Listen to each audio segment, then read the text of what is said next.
ओम श्री परमात्मने नमः। ओम श्री गुरुभ्यो नमः। ओम श्री ऋषिभ्यो नमः। ओम सहना भवतु सहनौ भुनक्तु सह वीर्यं करवावहै तेजस्विनावधीतमस्तु मा विद्विषावहै। ओम शांति शांति शांति। सर्वेभ्यो नमः। देववाणी संस्कृतं यूट्यूब चलदृश्यं प्रति भवतां भवतीनांच हार्दं स्वागतम्। मित्रों, अष्टाध्यायी भाष्य प्रथमावृत्ति पाणिनीय प्राचीन व्याकरणं प्रथमोध्यायः प्रथमः पादः कक्षा संख्या 45तमी 45वीं कक्षा को आज पढ़ेंगे। ठीक है, 44 कक्षाएं मैंने आपको पढ़ा दी हैं। प्लेलिस्ट में कॉलम बना हुआ है अष्टाध्यायी भाष्य प्रथमावृत्ति प्रथमोध्यायः प्रथमः पादः। आप क्लिक करेंगे सभी कक्षाएं क्रम से आपको प्राप्त हो जाएंगी। और यदि आपको लिंक नहीं प्राप्त हो रहे हैं प्लेलिस्ट में तो आप यहां पर संपर्क कर लीजिएगा, आपको निःशुल्क लिंक शेयर कर दिए जाएंगे। चलिएगा, तो गत कक्षा में मैंने आपको एक सूत्र पढ़ाया था, नाच झलऊ। क्या पढ़ाया था? नाच झलऊ। ठीक है, ये उदाहरण भी हमने दे दिए थे। अब एक नया संज्ञा सूत्र आरंभ हो रहा है प्रकरण। ये संज्ञा है प्रगृह्य संज्ञा अथा प्रगृह्य संज्ञा प्रकरण। प्रगृह्य संज्ञा जिसकी हो जाती है उसको कोई कार्य नहीं होता है। एक मोटा सा मैं आपको सीधा सा बता रहा हूं, जिस भी वर्ण की या जिसकी शब्द की हमने जहां प्रगृह्य संज्ञा कर दी उसको कोई विकृति नहीं होती प्रगृह्य संज्ञा को। ठीक है, आइएगा, प्रगृह्य संज्ञा का सबसे पहला जो सूत्र यहां पर दिया है, ईदूदे द्विवचनम प्रगृह्यम। बोलिएगा मेरे साथ, ईदूदे द्विवचनम प्रगृह्यम। ईदूदे द्विवचनम प्रगृह्यम। ईदूदे द्विवचनम प्रगृह्यम।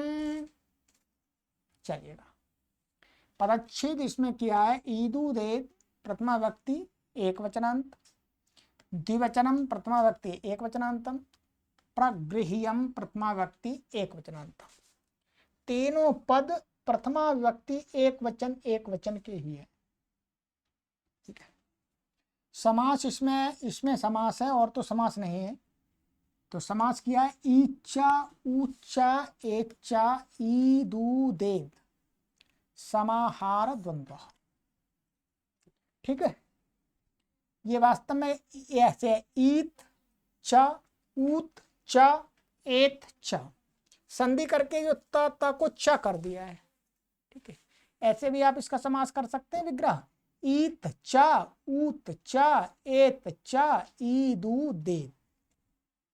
ठीक है, समाहार द्वंद्व समास है क्योंकि एक वचन है, तीन है। अर्थ इसका बहुत ही सरल है। अर्थ ईदाद्यंतम द्विवचनम शब्द रूपम प्रगृह्य संज्ञम भवति। क्या कहते हैं? ईदाद्यंतम, ईद आदि का अर्थ हो गया ई ऊ और ए। ध्यान रखेंगे, ई दीर्घ है, ऊ दीर्घ है और ए ये तो दीर्घ होती ही है वास्तव में। तो ए है, ये आई नहीं है, ए ध्यान रखेंगे। ये कहते हैं यदि ये अंत में हो जिसके, समझ लिया, ये जिस शब्द के अंत में हमको दिख रहे हैं, और वो शब्द कैसा होना चाहिए जिसके अंत में ईकारांत, ऊकारांत, एकारांत वर्ण हमको दिख रहे हैं, वो शब्द होना चाहिए द्विवचनम शब्द रूपम। माने शब्द रूप जब हम चला लें उसके किसी प्रातिपदिक के, तो वो कैसा होना चाहिए, अंत में ई कारांत होना चाहिए, ऊ कारांत होना चाहिए, ए कारांत। ठीक है जी। तो कहते हैं ऐसे शब्द रूप की प्रग्रिय संज्ञा भवती, प्रग्रिय संज्ञा वाला हो जाता है। ठीक है, अब देखिएगा आप, अभी मैं बताऊंगा। जैसे उदाहरण दिया यहाँ पर, अग्नि इति, वायु इति, माले इति, पचेते इति, पचेथे इति, इंद्राग्नि इमौ, इंद्रवायु इमे सुता। अब यहां पर देखेंगे आप, ये क्या, अग्नि, अग्नि शब्द यहाँ पर हम रूप चलाते हैं अग्नि, तो अग्नि ही, अग्नि द्विवचन में क्या बनता है, अग्नि। ये कैसा दिख रहा है आपको, ई कारांत। शब्द रूप, द्विवचन का शब्द रूप बनाने के बाद में जो ई कारांत, ध्यान रखेंगे, ऐसा आपको नहीं लेना। कई पाठक भ्रमित हो जाते हैं, वो सोचते हैं कि भाई जो ई कारांत, दीर्घ ई कारांत, ऊ कारांत और ए कारांत हैं उनका द्विवचन का रूप, ऐसा नहीं। द्विवचन में जो रूप बन के तैयार हुआ है, यदि यदि ई कारांत है, ऊ कारांत है, ए कारांत है, तब उसकी प्रग्रिय संज्ञा होगी। ठीक है, ऐसा नहीं है कि शब्द रूप चलाने से पहले ई कारांत, ऊ कारांत नहीं देखना, द्विवचन का तैयार रूप देखना। अब ये अग्नि, अग्नि, जबकि मूल शब्द तो ह्रस्व कारांत है, परंतु द्विवचन में इसका अग्नि बन गया, ई मिल रहा है द्विवचन का, तो ये इसकी क्या हो जाएगी, प्रग्रिय संज्ञा होगी। ऐसे वायु, वायु, माले, माला, माले, एकारांत हो गए। ऐसे पचेते इति, पचेते प्रथम पुरुष का द्विवचन का लट लकार का रूप है, तो पचेते ये एकारांत हो गए। पचेथे ये मध्यम पुरुष द्विवचन का हो गया। इंद्राग्नि ये तो है ही द्विवचन का ही। एमऊ, एमऊ तो यहाँ कुछ नहीं देखना है, क्योंकि यहाँ तो इसमें मुख्य रूप से काम करना है और इसमें तो हो ही नहीं रहा कुछ। इंद्रवायु, ठीक है, क्या इंद्रवायु इमे, तो यहाँ पर इसको देखना, ये क्या है, उकारांत है, तो ये भी एकारांत और ये द्विवचन का है, परंतु यहाँ पर हमें कोई कार्य नहीं करना। जब कार्य होगा तब यहाँ पर इसकी देखना। ये सभी क्या है, द्विवचनांत हैं, और ईकारांत, उकारांत और एकारांत, बस इनकी प्रग्रिय संज्ञा हो गई। अब इनको कोई संधि कार्य नहीं होगा, अभी सिद्धियों बताएंगे। जैसे यहाँ पर ई और ई है, तो यहाँ पर क्या प्राप्त हो रहा था, आकाश वर्ण दीर्घ, तो वो नहीं होगा, क्योंकि जिसकी प्रग्रिय संज्ञा हो गई तो प्लुत प्रक्रिया अचिनित्यम, उसको प्रकृति भाव में संधि नहीं होती। ऐसे वायु इति यहाँ पर इको एणची प्राप्त हो रहा था, वो भी नहीं होगा। माले इति यहाँ पर एचो यवा यावा प्राप्त हो रहा था, अयादेश, वो भी नहीं होगा। ऐसे यहाँ पर एचो यवा यावा, यहाँ पर भी एचो यवा यावा, यहाँ पर क्या आकाश वर्ण दीर्घ प्राप्त हो रहा था, यहाँ यणादेश प्राप्त हो रहा, तो नहीं होंगे। ऐसे क्या, ऐसे ही रहे। ठीक है, यहां पर इन्होंने ये लिखा है, यहां ये न विधि तदंत से क्या है, तदंत विधि देनी है। यहाँ पर ई का रांत लेना है, ई वाला शब्द नहीं लेना, ई माने ई विशेषण लिया है। ठीक है, ये न विधि तदंत माने जिस विशेषण से कोई विधि बताई जाती है तो वो विशेषण उसके अंत में होना चाहिए।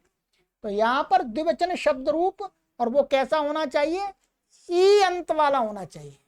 तो अंत कहां से आया, तो कहते हैं ये सूत्र बताता है अंत, ये न विधि तदंतस्य, ये नियम करता है कि जिस विशेषण को लेकर के कोई कार्य बताया जा रहा है तो वो विशेषण कहाँ होना चाहिए, अंत में होना चाहिए। इसलिए यहां पर कहा है ईदाद्यंतम, अन्यथा तो सूत्र में तो कहा ही नहीं कहीं, इसलिए ये बता दे। ठीक है,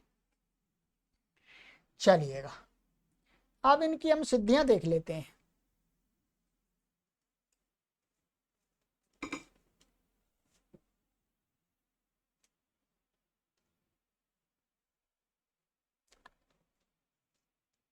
सिद्धियां आप देखिएगा पीछे परिशिष्ट है।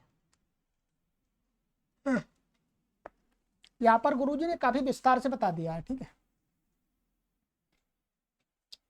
अग्नि इति, दो प्रकार की अग्नियां, इसका अर्थ है। अब यहाँ पर अग्नि शब्द है और पूर्व अर्थ धातु प्रत्यय प्रातिपदिकम से प्रातिपदिक संज्ञा होकर के पूर्वत साफ सूत्र लगा करके स्वादि उत्पत्ति के, तो स्वादि उत्पत्ति के द्वे कयोर द्विवचन, इसे मैंने प्रथमा व्यक्ति का द्विवचन की विवक्षा में द्विवचन का प्रत्यय क्या आ जाएगा, औ आ गया। ये सारा पहले आ गया। ठीक है, औ जैसे सु के स्थान में द्विवचन की विवक्षा में द्विवचन का औ आ गया, तो अग्नि औ। अब यहाँ पर क्या है, प्रथमयो पूर्व सवर्ण, ये संधि सूत्र है। इससे ई और ओ औ को पूर्व दीर्घ प्राप्त हुआ। ये क्या कहता है, प्रथमयो पूर्व सवर्ण, प्रथमा विभक्ति और द्वितीय विभक्ति में अक से उत्तर, अक प्रत्यार माने आ ई उ रील री, इनसे उत्तर प्रथमा विभक्ति द्वितीय विभक्ति का जो आजादी प्रत्यय है वो परे हो, तो क्या है, पूर्व सवर्ण दीर्घ हो जाता है। जैसे यहां पर क्या प्राप्त हो रहा है, कोयणची प्राप्त हो रहा था, तो कहा कि प्रथमा विभक्ति का औ है और इसके ये आजादी है, तो इसके पहले इस ई और इस औ को क्या हो जाएगा, ऐसा ही दीर्घ हो जाएगा ई दोनों के स्थान में। ठीक है, पूर्व सवर्ण दीर्घादेश, दोनों के स्थान में पूर्व का जैसा उसका दीर्घ कर देते हैं। तो यहाँ पर दोनों ई और औ के बीच में ई पूर्व है, तो इसका दीर्घ क्या ई, तो क्या कर दिया, पूर्व सवर्ण दीर्घ हो गया। तो अग्नि इति, अब यहाँ पर आकाश सवर्ण दीर्घ प्राप्त हो गया, सरल संधि है ये तो इस ई और इस ई को फिर दोबारा दीर्घ प्राप्त हुआ, तो अग्नि की जो ई है तथा इति के ई को दीर्घ पाया। परंतु ईदु दे द्विवचनम प्रग्रियम से ये द्विवचनांत शब्द रूप है और ईकारांत, इसलिए इसकी क्या हो गई, प्रग्रिय संज्ञा। प्रग्रिय संज्ञा होने से क्या होता है, प्लुत प्रगृहिया चिनित्यम। ये वहां पर ये संधि के प्रकरण में 6वें अध्याय के प्रथम पाद में यहाँ संधि की बात आई है। कहते हैं प्लुत, जिसका नाम, जिसकी संज्ञा प्लुत है त्रिमात्रिक, और प्रगृह संज्ञा को आजादी माने अच्छ आजादी शब्द के पर रहते कोई भी कार्य संधि का नहीं होता है, ऐसा का ऐसा ही रहता है। यहाँ पर इसकी प्रगृह संज्ञा है, ये अच्छ परे है, तो कोई भी संधि नहीं होगी, ये नहीं होगी, बस मना कर दिया। प्रकृति भाव रह गया। ठीक है, तो प्रकृति भाव ने, प्रकृति भाव ने जैसा है वैसा ही रह गया। ठीक है,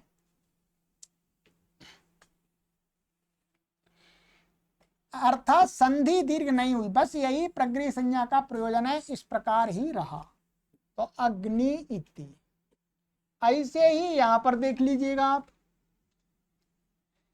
इसी प्रकार वायु इति में यहां पर क्या पढ़ा, ये वायु द्विवचन का है, यहां पर भी ऐसे ही वायु शब्द है, ऐसे हमें वायु बनाने के नहीं दिखा दिया गुरुजी ने, ये औ आएगा, तो यहां पर भी पूर्व सवर्ण दीर्घ होकर के क्या द्विवचन में वायु ऐसा बन गया, क्या बन गया, वायु। तो यहाँ पर इको एणची प्राप्त होगा, या इति आगे परे है, कहीं वाक्य में इति प्रयोग कर रहे हैं, तो इको एणची प्राप्त हो रहा है यहाँ पर। तो कहा इसकी प्रगृह संज्ञा है, ईदु दे द्विवचन प्रगृहम से प्रगृह संज्ञा होने से प्लुत प्रगृया अचिनित्यम से प्रकृति भाव हो गया। प्रकृति भाव का अर्थ है कुछ विकार नहीं, जैसा है वैसा का ही पैसा रहेगा। ये तो ईकारांत उकारांत की, अब ओ का एकारांत के आ जाते हैं द्विवचन में, इसकी भी सिद्धि बता दी है। माले इति में दो मालाएं, अब है माला, माला शब्द अर्थ धातु पूर्व स्वादि उत्पत्ति करके यहाँ पर क्या आ जाएगा, औ आ जाएगा। ये स्त्रीलिंग शब्द है। ठीक है, स्त्रीलिंग शब्द होने के कारण से यहाँ पर अंग, ये 7वें अध्याय के प्रथम पाद में 18वां सूत्र है, औंग आपह। ठीक है, क्या? औंग आपह। यहाँ पर इसका अर्थ है, औंग का अर्थ है औ और आउट। ये द्विवचन के प्रत्यय हैं, प्रथमा द्वितीय व्यक्ति के, औ और आउट। तो औंग का अर्थ है यहाँ पर औ और आउट। आपा का अर्थ है यहाँ पर दीर्घ आकारांत स्त्रीलिंग शब्द। बस यही मानिएगा। जैसे आप में टाप, डाप, चाप। तो ये माला शब्द क्या है? टाप प्रत्यांत है, दीर्घ आकारांत है। तो इससे उत्तर, इस सूत्र से औ के स्थान में शी आदेश हो जाता है। शी क्या है? शित है, शकित संज्ञा होगी। तो अनेकालशित सर्वस्व से औ पूरे के स्थान में होता है। पूरे के स्थान में ही होगा कि इसमें है ही नहीं कुछ भी।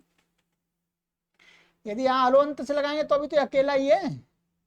तो वैसे यहाँ पर लगाने की कोई आवश्यकता नहीं है, परंतु यहाँ लगा दिया है। शित देख करके भाई शित है, चलो यहाँ लगा देते हैं। तो पूरे पूरे माने वही औ तो अकेला ही है, उसी के स्थान में हो गया। अनेकालशित सर्वस्व से औ के स्थान में हो गया है। अब यहां पर आपका मालाशी का शकीत संज्ञा हो जाए, लशक को तद्धिते तस्य लोपा दर्शनम लोपा, ई बच्चा। अब यहां पर क्या हुआ? आद गुण। आद गुण माने आ और ई को गुण प्राप्त हुआ। आदेंग गुण, गुण क्या होता? माने आ ए ओ। स्थानीय अंतरतमा लगा लेंगे। स्थानीय अंतरतमा लग करके गुण क्या हो जाएगा? आ और ई को दोनों के स्थान में ए हो जाए, तो माले बन गया। अब माले, अब ये इति लगा रहा है कहीं वाक्य में, माले इति ऐसा प्रयोग आ गया। तो यहां पर क्या? एचो यवा यावा अयादेश प्राप्त हो रहा, मालाया इति। तो उसका ईदु दे द्विवचनम प्रगृहम से क्या हुई? इसकी एकारा, ये द्विवचनांत है, द्विवचन शब्द रूप है माले, और एकारांत है, इसलिए इसकी प्रगृह संज्ञा हो गई। प्रगृह संज्ञा होने से प्लुत प्रगृहिया अचिनित्यम से पूर्वत प्रकृति भाव अर्थात कोई कुछ नहीं होगा, ऐसा ही रहेगा। ठीक है, ऐसा ही रहेगा। तो ये हो गया, संधि नहीं हुई। तो माले इति, ये बहुत महत्वपूर्ण सूत्र है, ध्यान देंगे। अब है हमारा आगे पचेते इति। ठीक है,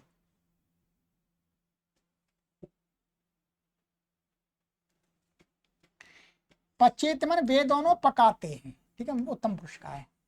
यहाँ पर सिद्धि उतना समझ में आ जाए तो ठीक है, पहले सिद्धि करा दिया, आनी चाहिए। परंतु मुख्य रूप से हमें ये यहाँ पर समझाना है कि ये द्विवचनांत शब्द रूप है, इसलिए इसकी प्रगृह संज्ञा होने से संधि कार्य नहीं होते हैं। डुपचष्पा के धातु है, भूबादयो धातुवा, और इसकी इत संज्ञा हो जाती है। ये आदि टुड़वा से डू की संज्ञा, लशक को तद्धिते उपदेश जुम्ना से कहित, तो पच बचता है। ठीक है, पूर्वत भूबादयो धातुवा धातु संज्ञा होगी। धातो धातु के अधिकार में वर्तमाने लट, वर्तमान काल में वर्तमान जो धातु है उससे लट लकार होता है। लट लकार होकर के ये धातु कैसी है? स्वरितेत है। इसका ये जो था ये अनुनासिक, ये कैसा है? स्वरित है वास्तव में। कैसा है ये? स्वरित। स्वरित की, स्वरित आ की संज्ञा हुई है इसमें, इसलिए क्या है? स्वरितयिता कर्तृप्राय क्रियाफले से आत्मनेपद का आताम आ गया। स्वरितयिता कर्तृप्राय क्रियाफले सूत्र का मोटा सा अर्थ समझ लीजिएगा कि जो धातु स्वरितेत माने जिस धातु का स्वरित स्वरित अच का इत संज्ञा हुआ है, इत संज्ञा हुई है अथवा इया माने इया जिस धातु का इया इत गया है, उस धातु को कहते हैं कि जब उस क्रिया को, माने उस धातु की जो क्रिया है, उस क्रिया को करने वाला जो कर्ता है, यदि उस क्रिया का फल उसी कर्ता को मिले, क्रिया को करने वाले को, तो उससे कहते हैं आत्मनेपद होता है उस धातु से। तो यहाँ पर पचेते वे दोनों पकाते हैं, तो अपने लिए पकाते हैं। पकाना क्रिया वो अपने लिए कर रहे हैं, उनका उसका फल अपने आप लेंगे, स्वयं खाएंगे। ठीक है, इस निमित्त से यहाँ पर ये क्या? स्वरितता कर्तृप्राय क्रियाफले से आत्मनेपद आ गया। द्विवचन का इसलिए आत्मनेपद का क्या आ जाएगा? आताम आ जाएगा। इसका पूरा सूत्र आपको, पूरा अर्थ आपको वहीं समझ में आएगा तीसरे पाद में। ठीक है, अभी मोटा समझ लीजिएगा, इससे आत्मनेपद हुआ है। अब क्या है, पच और शप ये है, पच और आताम हो गया। अब ये क्या है, तिंशित सार्वधातुकम से इसकी सार्वधातुक संज्ञा है, और पूर्वत्वादी उत्पत्ति करेंगे तो ये कर्ता में आया हुआ, लह कर्मणि च भावे चा कर्म के से कर्ता में आया है। कर्ता में आने से क्या, कर्तरी शप, जयती में जैसे आया था कर्तरी शप, तो कर्ता के कर्तवाची सार्वधातुक के पर रहते कर्ता, ये शप हो गया विकरण बीच में। ठीक है, शप की शकीत संज्ञा पकीत संज्ञा, इसकी संज्ञा नहीं होगी, माँ की होगी तो न विभक्त तुष्मा से रुक जाएगी, क्योंकि विभक्तिष्ठ से इसकी विभक्ति संज्ञा भी है। ठीक है, माँ की संज्ञा इत संज्ञा नहीं होगी। तो पच आ आताम, ये सिद्धि थोड़ी सी यहाँ पर इतना कराना नहीं चाहिए था, पर दिखा दिया है, चलो कर लेते हैं।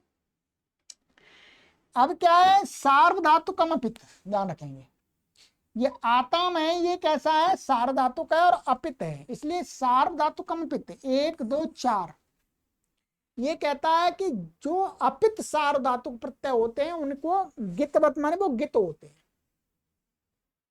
क्या होते हैं बोलो, गित। अब ये गित हो गया, गित होने से क्या होगा, इसके परे रहते इसकी अंग संज्ञाएं पाचा आकी। ठीक है, यहां पर एक सूत्र है अंग के अधिकार में 7 2 81, आतोंगिता, क्या सूत्र है, आतोंगिता।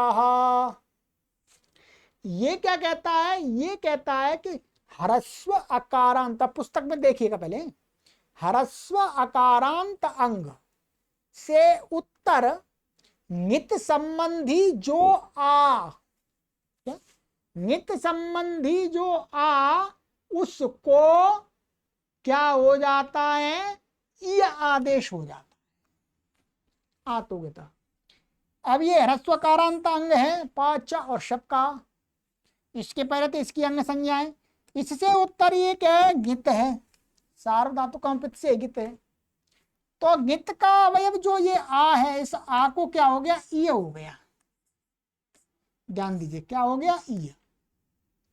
अब ई हो गया, आ हट गया, ताम लोपो व्योरबली से क्या हो गया, इससे तव्या, इसके वल के परे रहते यकार का लोप हो गया। पाचा ई मान शब्द का इसमें मिल गया, पाचा ई और ताम हो गया। अब ये हो गया हमारा। अब देखिएगा, अब यहां पर क्या है, अचोन्त्यादि टी, ये ताम में आम की क्या है, टी संज्ञा, माने अच के अंतिम जो अच है उस वो आदि में जिसके उसकी टी संज्ञा हो गई अचोन्त्यादि टी। टित आत्मने पदानाम टेरे, टित लकारों में जो आत्मनेपद प्रत्यय होते हैं उनके टी भाग को, उनके टी भाग को ए हो जाता है। ठीक है, टित आत्मने पदानाम टेरे, तो इसको क्या हो गया, आत्मनेपद है और टित लकार है, लट लकार आया था, तो आम को ए हो गया, क्या हो गया, ए हो गया। तो पाचा ई ता ए, ध्यान दीजिएगा। अब यहाँ पर आदगुणा से संधि हो गई, अदेंगुणा स्थानांतरमा लग करके ए हो गया, दोनों के आ और ई को ए, पचेते ऐसा बन गया। अब यहां पर पचेते और आगे इति आ रहा है, कहीं प्रयोग कर रहे पचेते इति, यहां पर ये चो यावा प्राप्त हो रहा है, एक वो है।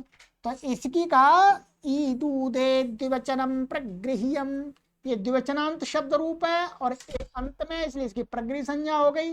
प्रगृह संज्ञा होने से प्लुत प्रक्रिया अचनित्यम से प्रकृति भाव हो गया, कुछ संधि नहीं हुई, तो पचेते इति ऐसा ही रह गया। इसी प्रकार से पचेथे, यहां पर बस इतना ही मध्यम पुरुष लगेगा। जब आप सिद्धि बनाएंगे तो यहां पर शेषे प्रथमा नहीं लगेगा, यहां क्या लगेगा, बस सूत लगेगा, युष्मद्युपपदे समानाधिकरणे स्थानिन्यपि मध्यमः, बस इतना लगेगा ये सूत्र, बाकी यही सूत्र लगेंगे सारे सूत्र। तो बस आपको पूरी सिद्धि नहीं बनानी है, बनाना हो तो नोटबुक पर लिख लीजिएगा, बनाने की आवश्यकता नहीं है। बस ये देखिए पचे थे, ये मध्यम पुरुष लट लकार का द्विवचन का रूप है, एकार अंत में इति आ रहा है, इसकी प्रगृही संज्ञा हो गई, इसलिए यहां पर कोई भी संधि कार्य नहीं हुआ। ठीक है, तो इस प्रकार से जहां जहां प्रगृही संज्ञा हो जाती है वहां वहां कहते हैं संधि कार्य नहीं होते हैं।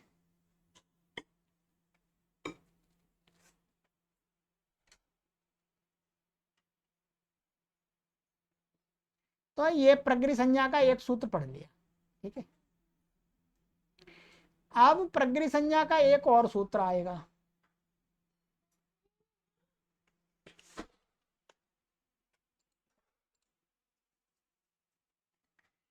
चलिए, तो अब ये है एक ये सूत्र है प्रगृही संज्ञा का, एक ये सूत्र है, और एक ये सूत्र है प्रगृही संज्ञा का। ठीक है, एक ये सूत्र है और एक ये है प्रगृही संज्ञा का। ठीक है, और एक ऊया ऊं यहां तक है बस। नहीं, ये भी है ई तो सप्तम अर्थ है। ये प्रगृही संज्ञा काफी लंबी है, बस यहां तक है। तो कोई नहीं, 2-3 कक्षाओं में इनको कंप्लीट कर लेंगे पूरा। ठीक है, आज आपको क्या करना है, इसकी सिद्धियों को जो हमने कराई है इनको नोटबुक पर करना है, आपको अभ्यास करना है, तभी समझ में आएगा। ठीक है, आगे की कक्षा में पढ़ाएंगे आदर्शो मा। चलिएगा, क्रम से पढ़िएगा मित्रों। हमने आप सभी के लिए एक सुअवसर उत्पन्न किया है इस 21वीं शताब्दी में। ऐसा सुअवसर पहले किसी भी शताब्दी में नहीं आया था, महर्षि पाणिनि के समय में भी नहीं आया था। वो महर्षि पाणिनि जी तो अपने आश्रम में तो पढ़ाते थे, परंतु आज हम महर्षि पाणिनि की विद्या को ही आपको पूरे संसार में पढ़ा रहे, और वो भी फ्री, निःशुल्क। चलिएगा, आगे की कक्षा में मिलते हैं। सर्वेभ्यो नमः।